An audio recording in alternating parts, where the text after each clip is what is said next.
Hello guys, જય માતાજી, જય બાબારી. આપણે આવી ગયા હતા રાયપુર દરવાજે પતંગ લેવા. એની પહેલાં ચા પીવા આવ્યા હતા. તો ચા પીતા પીતા ભાઈબંધ પાસે વાત થઈ તો એ બી પતંગ વેચે. તો ચલો આપણે એમના ઘરે પતંગ જોવા જઈએ. આપણે રાયપુર દરવાજેથી સીધા પહોંચી ગયા હતા આપણે કાપડીવારની સામે એક ઢાળ ચઢાવી દીધો તો ભમો ભમ ઢાળ ચઢાવીને એમના ઘરની નીચે આપણે પહોંચી ગયા. લાલભાઈ પહેલા માળે પતંગ બતાવતા હતા. ચલો જોઈએ. 43 ની સાઈઝ છે પતંગ, ખંભાતી પતંગ છે. આ બીજી મોટી છે 52 સાઈઝ. આ છે બીજી 42 સાઈઝ રોકેટમાં. આ 52 આઠેદાર. હવે ગ્રાઉન્ડ ફ્લોરમાં નીચે પતંગ જોવા જઈએ છીએ આપણે. નીચે મોટી મોટી ઢાલો બી છે. આ છે 72 ની સાઈઝ ખંભાતી પતંગ. આંધી બી મોટી સાઈઝ છે આપણી જોડે 105. આ છે 72 ની સાઈઝ ચાપડ. મોટા ભાઈ આ કઈ સાઈઝ છે? આ 72 ની સાઈઝ છે ખંભાતી પતંગ. મોટાભાઈ, તમે ક્યાંથી આવો છો?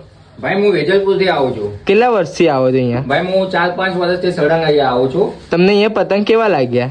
ભાઈ તમે ભાવ ના જુઓ, પતંગ જુઓ, બેસ્ટ પતંગ, બહુ જ મજા આવે ચગાવવાની.